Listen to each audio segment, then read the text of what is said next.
Hi, and welcome to a very special Zoom edition of BMI's Speaker Sessions. I'm Jessa Gelt, BMI's Executive Director of Creative, and today I'm extremely excited to welcome 12-time BMI Award winner, a 24-time Billboard Hot 100 songwriter, and Grammy-nominated artist, Julia Michaels. Hello. Hello, hi. Well, I didn't know those stats. Yeah, I'm going to throw more at you, so get ready. This is honestly such a privilege for me, not only as a BMI executive, but also as a friend and a fan of your artistry for many years. So thank you so much for joining me today. Of course, thanks for having me. This is super fun and different too.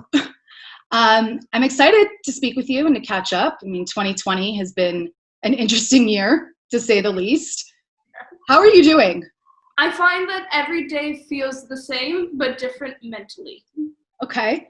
Yeah, so like some days I'll wake up and I'm like, yes, like I'm ready for the day, even though I have nothing to do. And then other days I'm like, I don't think I'm gonna leave my bed today. I think I'm just gonna watch Naked and Afraid all day long and do nothing with my life. Well, I think that's important balance and healthy. I mean, if days even matter anymore, it all does blur. So I was thinking back before we started recording that I believe you and I first met in 2013, right around your first major radio hit, Slow Down with Selena Gomez. Has it been that long? I think it's been that long. Wow. I'm getting older, you're not. It's incredible. And watching your journey and your trajectory has just been beyond amazing and inspiring. And since then, you've obviously had even more success. You've written huge songs for artists like Justin Bieber, Ed Sheeran, Shawn Mendes, Keith Urban, Janelle Monáe, Pink, many more with Selena, just to name a few.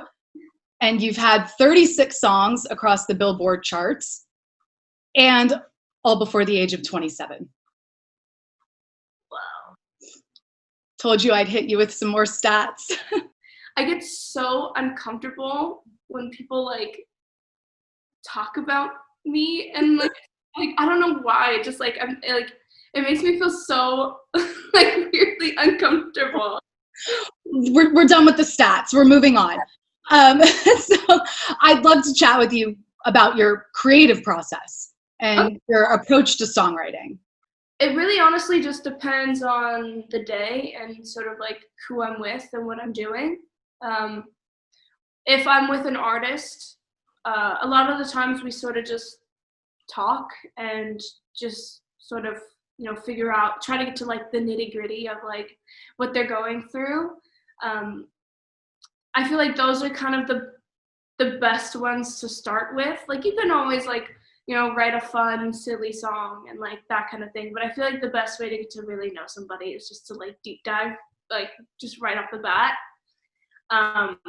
So that's basically how most of my sessions start. It's just, sort of listening to what somebody is saying. And, every once in a while, someone will like, I find that like most artists will talk in lyrics more than they like write. Like when they try to write lyrics, it doesn't come out as like honest. Not all artists, but some. And like if they just talk, it's like that, like just say that. Like don't complicate it. Like that's what we need to say, So like that's kind of like how it starts with most artists. And then for myself, it's a little bit different, because I'm not trying to like get anything out of anybody else. I'm solely just trying to get it out of myself. Right. Which, is like, it's easier when it's someone else because you can like dig into their psyche and then you don't have to like worry about yours. I mean, since I was like a kid, like I've just always loved writing. It's just always been something that I've gravitated to. Mm-hmm. And like, just originally I wasn't trying to be an artist. Like I wasn't working on music for myself. I wanted to be Carole King, like write these, songs for everybody. And I wanted to help people, express how they were feeling and like, put everything together in these perfect puzzle pieces. And, that takes a lot of like connection, a lot of trust and vulnerability. Yeah, absolutely. And I really valued all of that, being a songwriter and helping, men and women, incredible women, just feel their feelings and be able to do that. that was like really big for me. Yeah. How have you been balancing that now that sessions look a little bit different? The current climate looks a little bit different. Have you been able to let sessions kind of flow organically again? Do you feel like you've been able to be creative during this time? I find that I have ounces of creativity, you know, but I like it better, I think. You know, when before all of this, it's easy for you to, you know, set a schedule for yourself where you're doing, you know, 3 days a week, and then those 3 days a week turns into 7 days a week and double sessions, and you're not sleeping and you're constantly doing something, and you're doing this artist session while also trying to do like, you know, this thing for your artist project, and then this meeting for this other thing, and then you're just exhausted. So I actually kind of think I like this sort of slowed process, because I feel like it gives me time to like really think about what I want to say, what I want to do, instead of just like going, and then, you know, you get one great song for every, you know, 4 or 5 that you write that week. You know, you can really like hone it in. And I'm trying to find like good balance right now, because the time is so limited. It's like I want to work on stuff for my project because I'm trying to put music out soon, but then also like, you know, work on projects for other people, and, you know, just trying to find the balance of all that is really tricky right now. Yeah. Well, I guess you just sort of let the day flow and go where it goes, and yeah, how you feel in the moment, which I think is really important, to just be able to tap into where you're at today, because today is constantly changing and shifting, and then you're constantly changing and shifting. You know, like I said, like every day feels a little bit different mentally, and that affects how you write that day. You know, it's like you're in a bad mood, so you're gonna be like, okay, I want to write something about this that I'm feeling, or like I'm super in love and I'm really happy and I want to write about this today. You know, it depends on everything. it's so nice. You've worked with so many incredible songwriters and producers, and now that you're back working and writing and feeling creative, can you speak a little bit about the art of collaboration and the history and friendship that comes with it? That's my job. Collaborating is my job. I think it's amazing. You know, I'm not one of those people that likes to like do it all by myself. There's so much power in perspective, and, you know, I think it's so cool because, you know, like take Justin Tranter, for example. You know, like I've been working with him for almost 6 years now. September 25th will be 6 years that we've worked together. And, you know, like with us, it's like I'll sort of like start the idea and just like sort of throw up something, and like I'm all heart, so it's just like everything that I feel is just like, you know, rapid fire coming out, and he's like recording everything and writing everything down because I don't write anything down. And then he'll sort of like take it and like sweep it together and like be like, okay, this should be like this should be like this, put this melody here, put it on the one here. Like it works out perfect. Such a beautiful yin and yang. Yeah, and like, you know, just with other people, you know, like I work with Michael Pollock a lot, and it's like, you know, sometimes there's, you know, really cool like melodic things that he would do that I wouldn't do, because he can play cool chord progressions that I can't. So he'll come up with these weird, cool, interesting melodies, and I'm like, oh, that's so cool. Or like, you know, like working with different artists that will say something, you know, like Keith, for example, will play a guitar to find a melody, or play a guitar to find a lyric. And, you know, it's so cool just to see, you know, like creativity come from literally nothing. And then we make this like super interesting, fun song. And we've literally just spent like the day talking and like getting to know each other and having a good time. And just everyone being exactly sort of like who they are and in their strengths. And then this magic just happens. I think it's like the one place where creatives, you know, artists and songwriters and producers can really be themselves, you know, especially for artists. There's no cameras. There's nobody like telling them what they need to do. There's, you know, it's like, it's just, you walk in and it's just us, and it's secret and it's private, and you can talk about anything and you can feel everything. No one's judging you, and it's all inspiration. You know, like that conversation, that time when someone's crying, that time when someone is, you know, telling you all these things about their life, that's being put into a song, and they can like take it with them, you know, and then, you know, depending on what happens with it, then the whole world gets to hear it and then gets to, you know, relate to it and have this like beautiful little harmony, you know. It's just like this beautiful world hug of therapy and vulnerability and closeness, and absolutely being able to listen to those songs that bring out those feelings and emotions for those of us that don't write. It's magical. Yeah. We love that. Is there a moment? Hi. Is there a moment or a feeling in the session when you know the song is done, or when you're working on something and you know that like it feels like a hit? Do you ever have that feeling? I've never been able to call a hit. That's not my thing. Some people can, and they like do it like so wonderfully, and I don't know how. But I can tell when a song feels like special. Like I can't call a hit, but I can tell when a song feels really special. Like when we wrote "Lose You to Love Me," it was like we I think we wrote that song in like an hour and a half, and we were all we wrote it on Valentine's Day, and Selena was single, I was single, Justin was single, and we were all just like, this was 2 years ago, I think now, two Valentine's Days ago, and we were all just like in our feelings and just talking about, you know, like past loves and you know, like especially for you know, myself, it's like, you know, you need to sort of like, you know, get past certain kinds of love so you can love a different way. Mm-hmm. And, you know, just having that like, you know, like all of us like on the same, you know, sort of wavelength, and writing it in, you know, an hour and a half, and us sort of like feeling all these things and leaving the studio. I actually left that day, like right from the studio to fly to New York to do promo.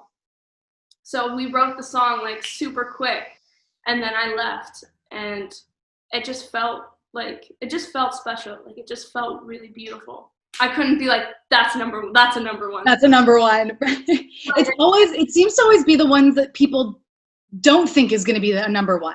Totally. So interesting. Well, I have to be honest, that a very special song for me that still gives me chills each and every single time I listen to it is Issues. Your debut single that earned you a 2018 Grammy nomination for Song of the Year and nomination for Best New Artist. And I think it truly, to my core, every time I listen to it. And I was thinking about it the other day for you and the years that have now gone between when it came out and now. What did that song mean to you then, and how has it grown with you over time? I originally wrote that song. Actually, it's a good story, and you're gonna like this story because you know. Oh, okay. I can't wait. I actually wrote Issues the day Sorry went number one on Billboard. Wow. And I had a boyfriend at the time that was not super happy about it. And was just awful to me that day. He was like, that should be me. You're younger than me. I don't understand. Like, made me cry, wouldn't talk to me. It was horrible. And I walked into the studio, and I was with Benny and Tranter and Stargate, and I was crying. And I was, this is the worst day of my life, and this is supposed to be the best day of my life. Like, how often am I going to have a Billboard number one? Like, this is, you know, and I was like so upset. And, you know, Benny and Justin were like, you know, just forget it. It's fine. Like, we're here now. Like, we'll celebrate with you. They got champagne and, you know, all of this stuff. And Becca comes in and she brings me cupcakes, and, you know, like, they just made it all better. And I wrote a song. And then in my notes, I had Issues written down. And I was like, just one word. Yeah. Just the word Issues. I had Issues written down, and I was like, I want to write this song just about, like, you know, we all have these issues that we're dealing with all the time. And then when you're in a relationship, you have to sort of try and deal with them together. You know, sometimes those are conflicting emotions and they suck, you know, and so that was it. We wrote that song, you know, I can't remember who did the strings, but it started as the pizzicato strings. And then I think I just remember going like, I'm jealous, I'm always jealous. Mm-hmm. And then that was pretty much it. And then at the end of the day, my ex sent me flowers and was like, I'm sorry. But by then it's like the damage was already done, you know? Yeah. But it's also that turning point where then the song flows out of you. Absolutely. And at some point you have that feeling of, I can't let this song go. Yeah, I mean, I actually wrote it in a writing camp for another artist.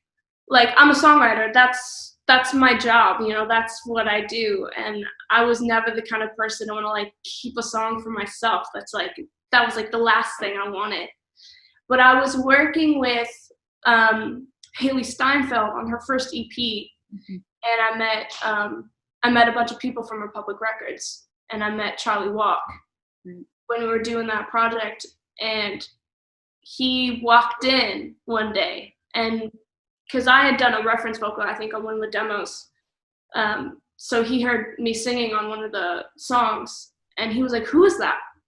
And Justin goes, "That's her," and points at me. And he looks at me dead in my eyes. Like, I've never had someone stare at your soul. Literally looks at me. And he's like, "You're a star." And he slowly but surely just broke me down. And I sent him issues one day. And I was like, "What do you think of this song?" And he was like, "Well, what do you want me to think of this song?" And I was like, "I don't know, maybe we should just put it out." And yeah, and then I was like, if 5 people hear it, I'll be happy. Like, and we were in the studio with Selena one night she was cutting vocals for Bad Liar, and I was like, I'm gonna put out my first song. She was like, "Oh my God, let me hear it." So supportive. So she's the most incredible woman, and she literally like made a video of me and her like listening to it in the studio, and that was like one of the reasons why it just sort of blew up, was she just like backed me 100%. It's a beautiful friendship, really. We've done so much together. I mean, I've had so many firsts with her. I had my first single with her, my first platinum record with her, you know, my first #1 at radio with her. Like, I would probably be here, but I wouldn't be here as fast if it weren't for her belief in me. It's a really beautiful thing. And it comes out in the music. You could feel its authenticity, its love, its friendship, its vulnerability, its closeness. It's really nice. A lot too. Like, her and I have been through a lot of the same things, and we feel a lot of the same ways. So I think it's easy for us to sort of tap into each other when we write, because we do have those, like, a lot of those similar sort of emotions. Having worked with Selena so intimately and so many other major artists and featuring on songs with other major artists, was there something that still surprised you about becoming an artist yourself? You know, like I said earlier, when you're in the songwriting process and you're working with an artist, it's just us, you know, you don't see the outside world. It's just like, this is it, this is all you see. But when you're an artist, it's a whole different ballgame. It's so different. You're doing press, promo, photo shoots, interviews all day long, every day. Especially when you're a new artist, you know, you start your day at 6 a.m., you end your day at 6 p.m. You're doing performances at each radio station. You're meeting, you know, 20 people in a day, sometimes more. You're tired, you're hungry. You know, it's like, and then you're doing that for weeks, and all over the world, you know, Europe, Australia, the US, like all the time, everywhere. You don't even know what time zone you're in half the time. And then when you're touring, that's a whole other thing too, you know, like especially for people like me, I feel really comfortable at home. You know, like I'm a homebody and I like security. I like my own bed. I like my shower. I like my puppies. You know, I feel good at home. So when you're not home and you're on the road and you're constantly out, it's like nothing feels like yours. And, you know, like the fans are the only reason you do it, you know, because they're so wonderful and they just want as much of a release as you do. And so like seeing their faces and seeing them like every night, like that makes it worth it. But like you're on the bus, you don't sleep, you know, you can't have a meal because there's nothing around, you know, and especially if you're like just starting out, you can't cater, like it's not right. You're showering in these like venue showers and like, you know, it's just like you're with 12 people on a bus, and even though they're your family, you know, you never feel like you can be alone and have your own time. And I think touring is really glamorized, and it's the least glamorous part of the entire thing. And I too, like, it's the mental too, because you get used to these sort of you get used to the like adrenaline every night. You know, it's like it's just like go go go go go go go go go, and then everyone's so excited and you're like singing to like thousands of people and they're feeling all these things that you're feeling and you're so connected and all this stuff. And then you're back on the bus and it's just like, it's so weird. And then you get home and it's just like silence all the time. You're just like, okay, should I go for a run? Should I go do How do I get that adrenaline back? Exactly. But, I mean, that's such an interesting point though, because it's these extreme highs and then these lows, and how do you balance that? How do you carve that out, especially from like a mental health standpoint of being, you know, used to being around thousands of people and then sort of back in isolation, which you enjoy, but it starts to kind of trip itself up a little bit.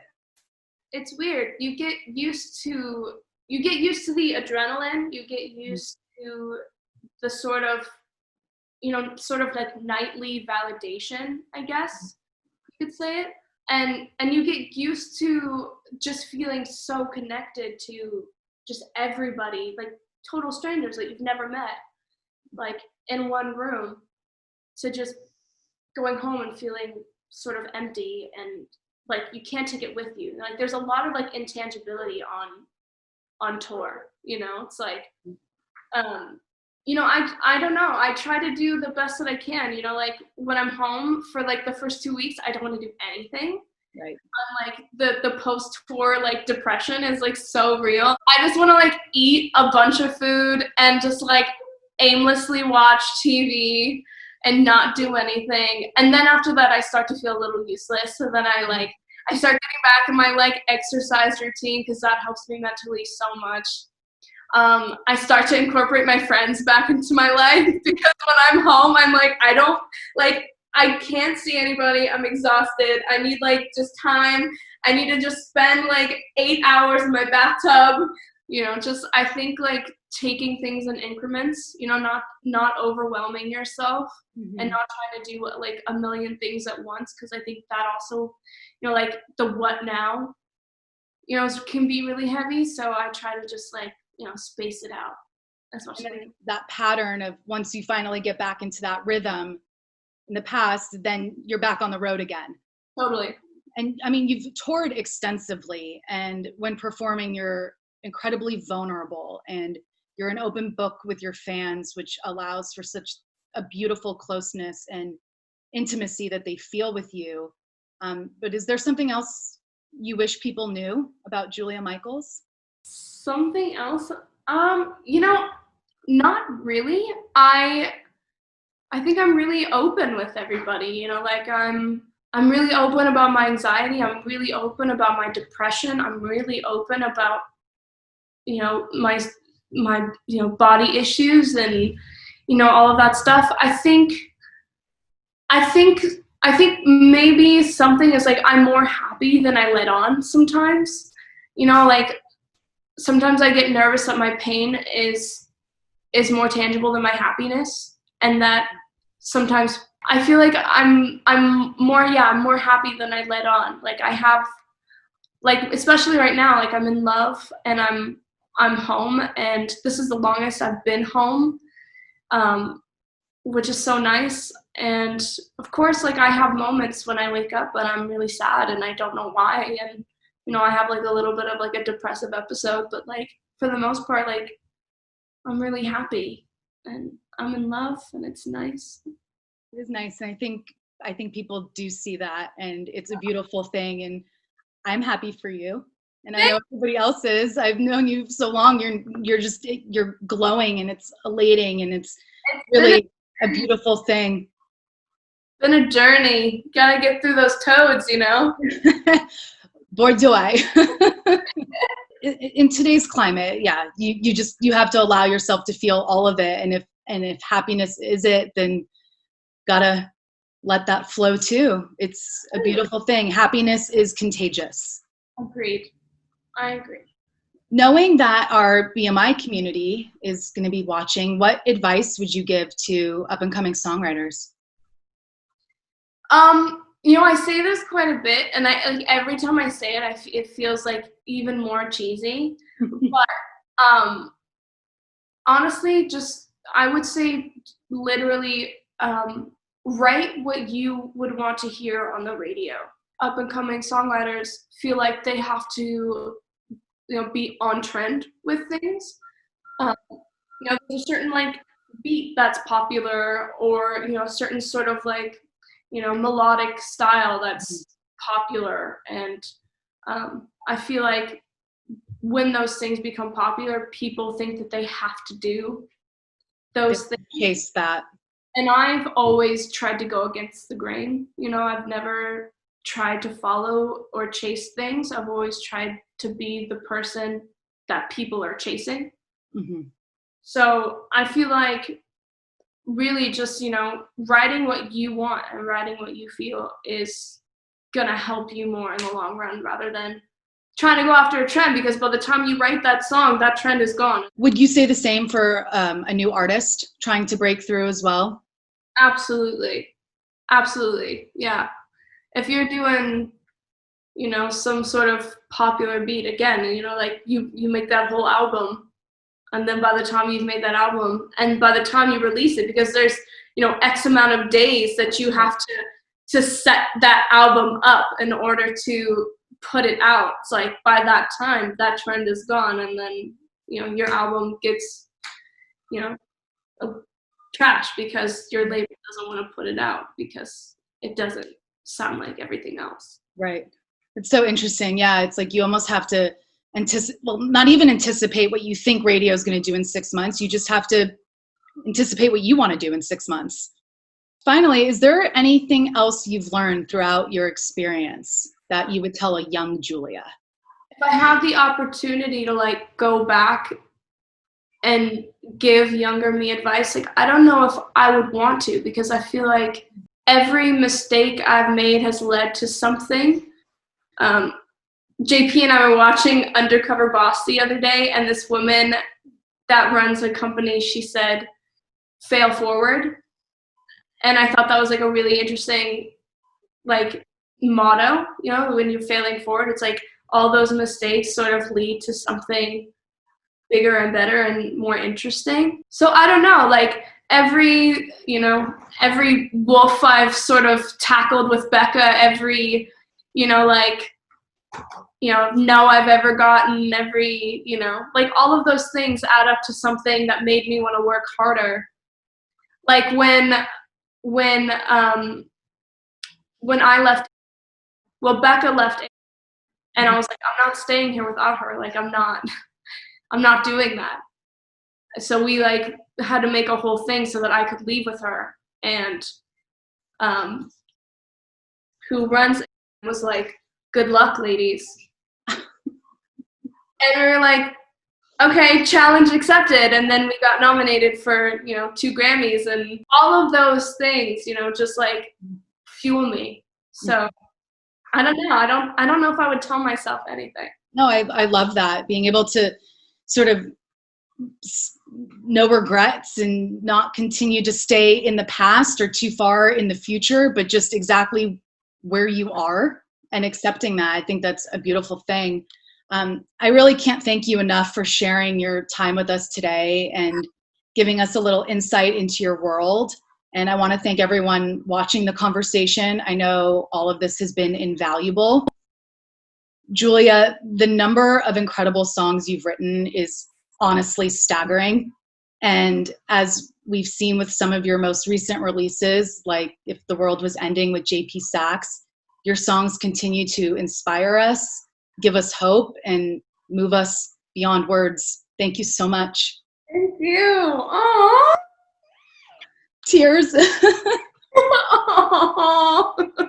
has been so much fun.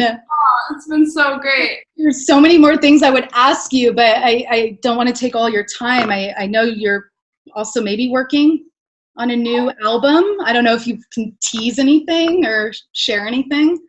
I don't have a release date yet, but I'm planning on putting out a song hopefully in September.